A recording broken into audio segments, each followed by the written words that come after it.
Indonesia kembali mencetak sejarah besar dalam bidang pertahanan militernya. Di momen perayaan hari ulang tahun ke-80 Republik Indonesia, dunia dikejutkan oleh hadirnya senjata baru yang membuat banyak negara di kawasan Asia Tenggara, bahkan di luar kawasan, mulai melirik dengan rasa waspada. Senjata itu adalah rudal balistik Han buatan Roketsan, Turki. Kehadirannya bukan hanya simbol kekuatan baru, tapi juga penegasan bahwa Indonesia kini serius menempatkan dirinya sebagai kekuatan militer yang disegani di kawasan. Banyak yang tidak menyangka, di balik gegap gempita perayaan kemerdekaan, TNI justru memperlihatkan kekuatan tersembunyi yang selama ini tidak banyak diketahui publik. Rudal Han sudah ditempatkan di markas Batalion Artileri Medan ke-18, Tenggarong, Kalimantan Timur sejak awal Agustus 2025. Artinya, sebelum Indonesia merayakan kemerdekaan, sistem pertahanan baru ini sudah siaga penuh untuk menjaga kedaulatan negeri.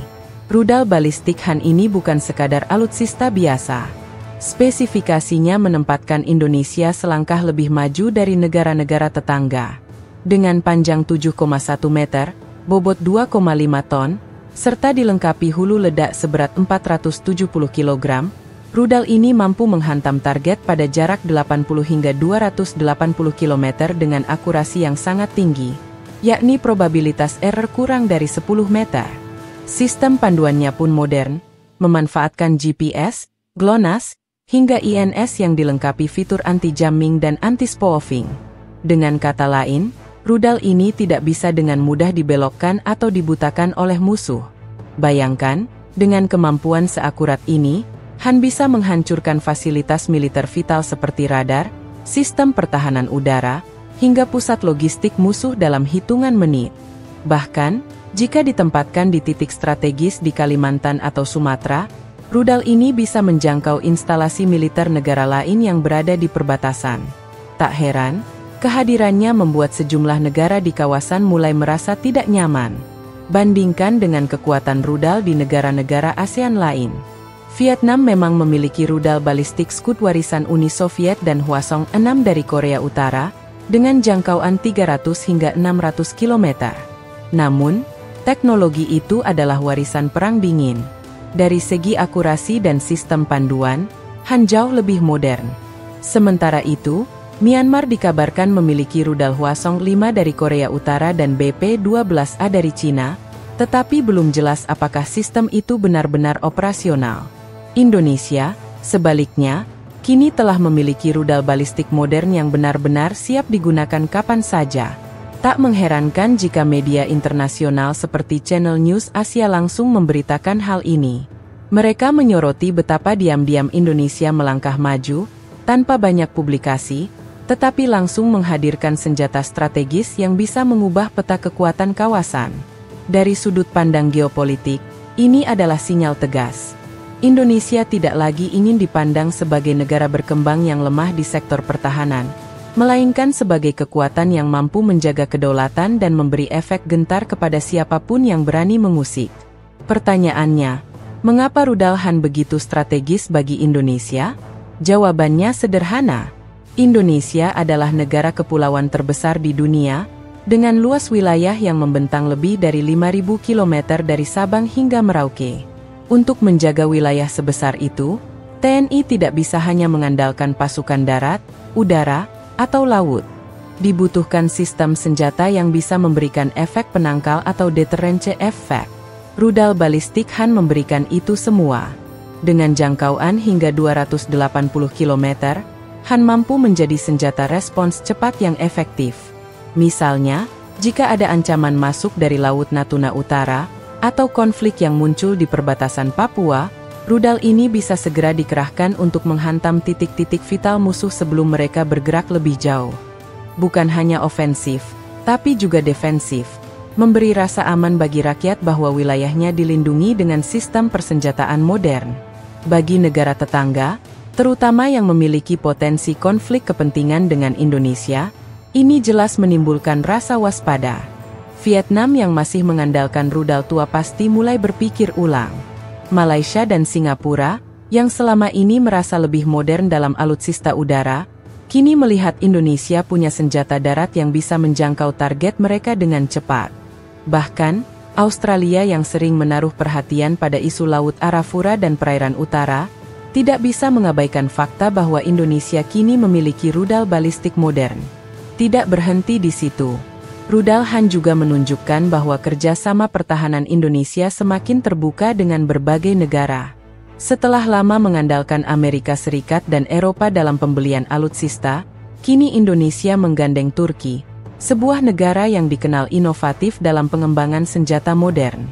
Turki sendiri telah membuktikan kualitasnya melalui berbagai sistem senjata, mulai dari drone tempur Bayraktar yang melegenda, hingga rudal balistik yang diakui kualitasnya di banyak medan perang. Momen kehadiran Han juga sangat simbolis. Di usia 80 tahun kemerdekaan, Indonesia menegaskan bahwa perjuangan mempertahankan kedaulatan tidak berhenti. Dari dulu bangsa ini berjuang melawan penjajah dengan bambu runcing.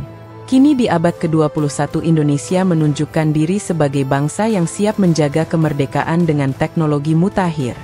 Pesan ini bukan hanya untuk rakyat sendiri, tapi juga untuk negara lain. Jangan coba-coba mengusik NKRI. Banyak pengamat militer menyebut, kehadiran rudal Han adalah bagian dari upaya Indonesia menuju status regional military power. Dengan ekonomi yang terus tumbuh, posisi geopolitik yang strategis di jalur laut dunia, dan kini dukungan alutsista modern, Indonesia punya modal besar untuk menjadi kekuatan utama di Asia.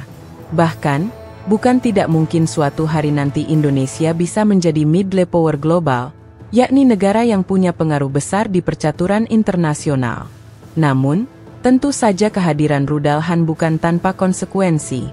Negara-negara tetangga bisa saja merasa terancam dan meningkatkan persenjataan mereka.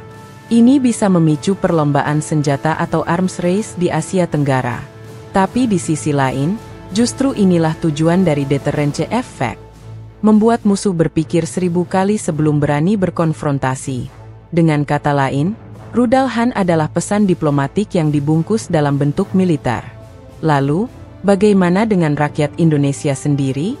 Bagi rakyat, kehadiran rudal Han menjadi kebanggaan. Selama ini kita sering mendengar negara-negara lain memiliki persenjataan canggih, tapi kini giliran Indonesia menunjukkan diri. Rakyat bisa merasa lebih aman, lebih percaya diri, bahwa negaranya benar-benar serius menjaga kedaulatan. Apalagi, TNI menempatkan rudal ini di Kalimantan Timur, wilayah yang strategis dan dekat dengan ibu kota baru Nusantara. Artinya, pertahanan ibu kota masa depan sudah dipikirkan sejak sekarang. Han menjadi salah satu benteng utama yang akan memastikan pusat pemerintahan Indonesia tetap aman dari ancaman eksternal. Jika kita lihat lebih jauh, Han juga punya keunggulan lain, kemampuannya beroperasi di segala cuaca dan medan. Ini sangat penting mengingat kondisi geografis Indonesia yang beragam, dari hutan hujan tropis, pegunungan, hingga lautan luas. Rudal ini bisa dipindahkan dengan mudah menggunakan truk peluncur 8x8, sehingga fleksibel untuk ditempatkan di titik manapun sesuai kebutuhan. Mobilitas ini membuat lawan sulit memprediksi di mana rudal akan ditempatkan, memberikan keunggulan strategis yang signifikan. Bisa kita bayangkan, ketika negara lain masih sibuk memamerkan jet tempur atau kapal perang, Indonesia diam-diam sudah memiliki rudal balistik dengan akurasi tinggi. Senjata yang bisa melumpuhkan musuh dari jauh, bahkan sebelum pertempuran dimulai. Inilah alasan kenapa negara lain mulai merasa takut. Sejarah mencatat, negara yang memiliki rudal balistik selalu dipandang berbeda. Rudal bukan sekadar senjata biasa, tapi simbol kedaulatan, simbol bahwa negara tersebut siap melindungi dirinya tanpa bergantung pada pihak lain. Dengan Han, Indonesia masuk ke jajaran negara yang punya kemampuan strategis tersebut. Pada akhirnya, kehadiran rudal Han di momen HUT ke-80 RI adalah bukti nyata bahwa Indonesia tidak lagi main-main dalam membangun kekuatan pertahanan. Ini adalah pesan keras bagi siapapun yang mencoba mengganggu. Indonesia siap membalas dengan cepat dan tepat. Dan bagi rakyat, ini adalah hadiah kemerdekaan yang membanggakan. Dari bambu runcing hingga rudal balistik, perjalanan Indonesia membangun pertahanan menunjukkan transformasi luar biasa. Dan dunia pun kini harus mengakui, Indonesia bukan lagi sekadar macan Asia dalam retorika, tapi benar-benar kekuatan yang harus diperhitungkan. Negara-negara lain boleh saja waspada, boleh saja takut, tapi satu hal pasti. Inilah cara Indonesia menjaga kemerdekaannya, dengan penuh martabat dan kekuatan yang nyata.